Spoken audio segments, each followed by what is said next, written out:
Hi guys, I'm back with another video.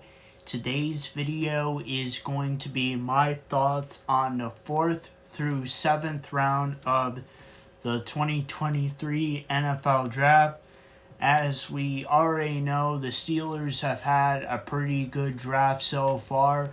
Let's see how to do. So, 4th round, 30th pick, the Pittsburgh Steelers select Nick Herbig, Wisconsin linebacker.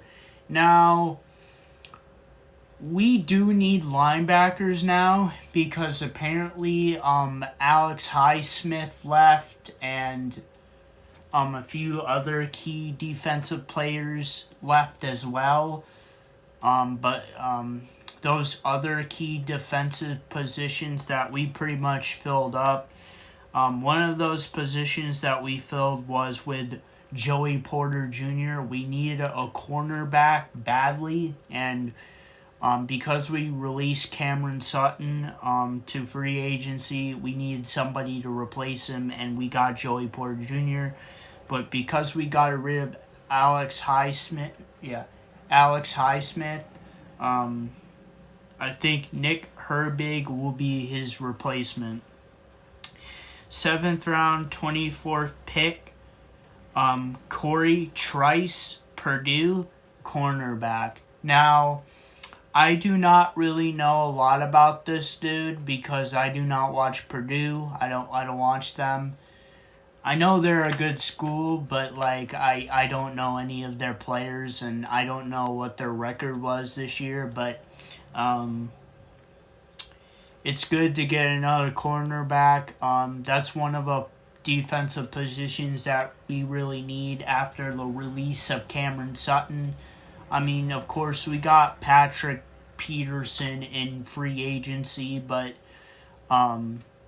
actually, did we trade for him or was it free agency? I don't remember, but we got Patrick Peterson. But Patrick Peterson is getting up there in his years. He's 33 years old, and he is a great cornerback, but we don't know how many more years he will play, and he's probably thinking about retiring here in the next 2 or 3 years. So getting Joey Porter Jr. and Corey Trice is going to really help us at that position. 7th round, 34th pick, Spencer Anderson, Maryland offensive guard. So like I was saying the other day when the Pittsburgh Steelers drafted Broderick Jones in the 1st round, and Broderick Jones is he's from Georgia and he's an offensive tackle. Us picking Broderick Jones was a great start because we really need to fix our offensive line. And I said, well, our offensive line is better than it was before because we selected Broderick Jones. But we still have a lot to do with the offensive line. I still don't think our offensive line is good enough. I think we need more. Our offensive line last season wasn't very good, and we were not protecting our quarterbacks really well. That's why we had so many turnovers last season, and why everybody was sacking us every time. I was like, we need to get a better offensive line. Getting Broderick Jones is a good start, but also getting Spencer Anderson is another good start as well, but we still need a lot more. I don't know how well Spencer Anderson will help us in the long run, but we will see what he can do. Typically, Maryland is a good college. They typically have some good players, so overall, let's see what happens. Overall, I thought this year the Steelers had a pretty good draft. They had a lot of good picks. We filled in a lot of positions that we needed. Offensive line by picking Broderick Jones and Spencer Addison. Our offensive line wasn't very good last year, and I think it could be way better. And so far, a good start. Cornerback, yep, that's a team need.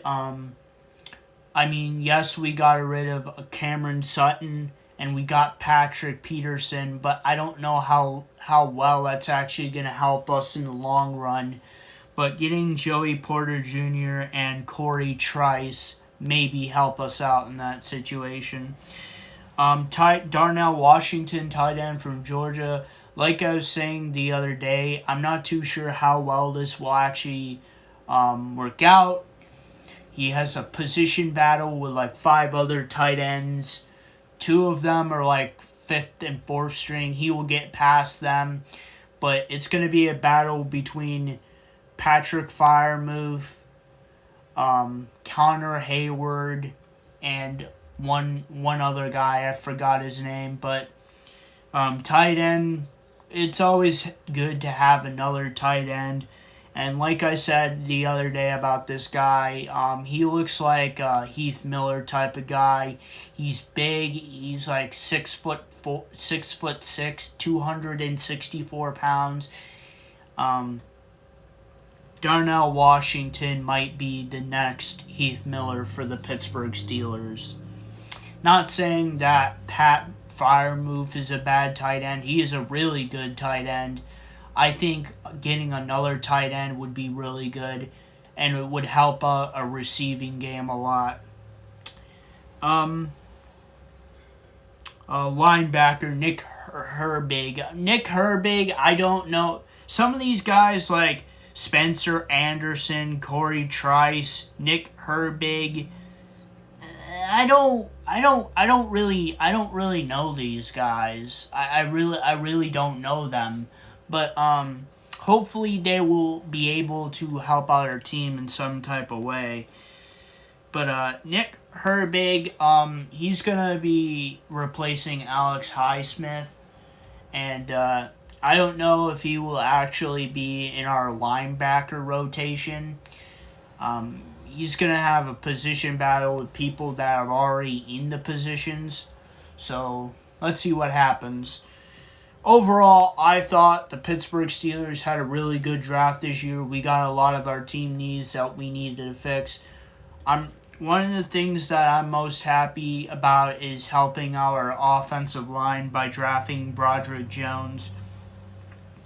And I'm also kind of happy that we picked Joey Porter Jr. because Joey Porter, his father, was on the Pittsburgh Steelers. But that's not a really good reason, but it's a good pick either way. Now, let's get into the Pittsburgh Panthers in the 2023 NFL Draft. As we know, in the first round, 2 Pittsburgh Panthers were selected. But now it's time to go through the rest. So there was 14 Pittsburgh Panthers in this year's 2023 draft. 7 were drafted in the draft. 3 went undrafted, and 4 stayed with the Pittsburgh Panthers for another season. But, so, 4th round, 120th pick, Jets select Carter Warren, Pittsburgh offensive tackle. He's a good dude. Jets select Israel Benekenda, Pittsburgh running back. He's a great player. Israel Benekenda, he's improved a lot. He's improved a lot. His last season with the Pittsburgh Panthers was his best season, and I think he's going to do very well in the NFL. He has a lot of speed. He can run. He can get past people.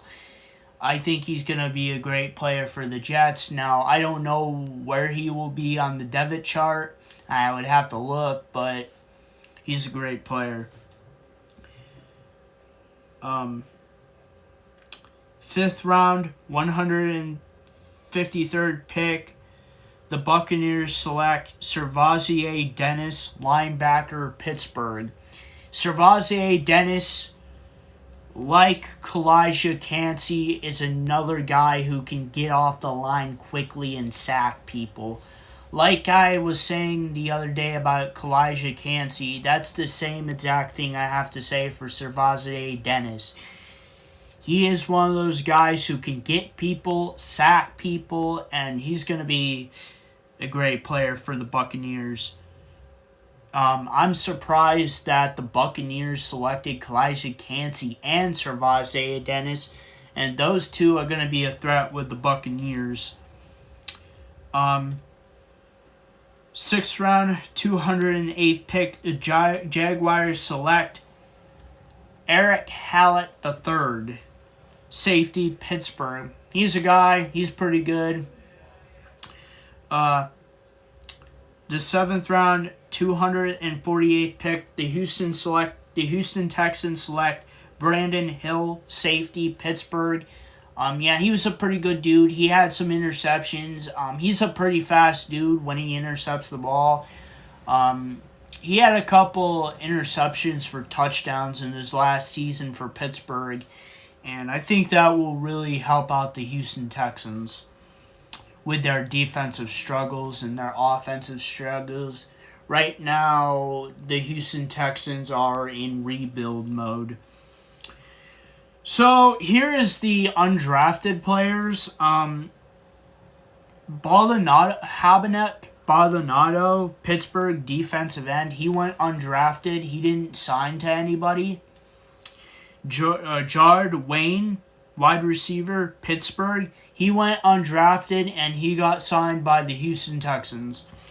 Gabe Huey, offensive tackle, Pittsburgh. He went undrafted and he was signed by the Chicago Bears. And the other 4 guys who were remaining, they stayed with Pitt. They stayed with Pitt. So overall, I'm really happy with the Pittsburgh Steelers draft this year. They did a really good job with their selections. I'm really happy with them. I'm happy that the Pittsburgh Panthers showed up in the draft, getting 2 first-rounders and 14 players being in this year's draft. I don't know if that's the most the Pittsburgh Panthers have had in history for NFL drafts, but that was a pretty high number, and I'm really happy to see that many Pittsburgh Panthers in the draft this year. And 7 out of the 8 seniors of the Pittsburgh Panthers were drafted in the NFL draft. The only guy who didn't get drafted was Baldonado, but I feel like Tampa Bay might sign him, so I can't make any promises on that, but I think Tampa Bay should sign that man. If they can draft Calijah Kancey and SirVocea Dennis, they better sign Habanik Baldonado. So those are my thoughts on the 4th through 7th round of the 2023 NFL Draft. And if you guys like this video, please like, subscribe, and comment. And I'll see you guys next time. Peace, period.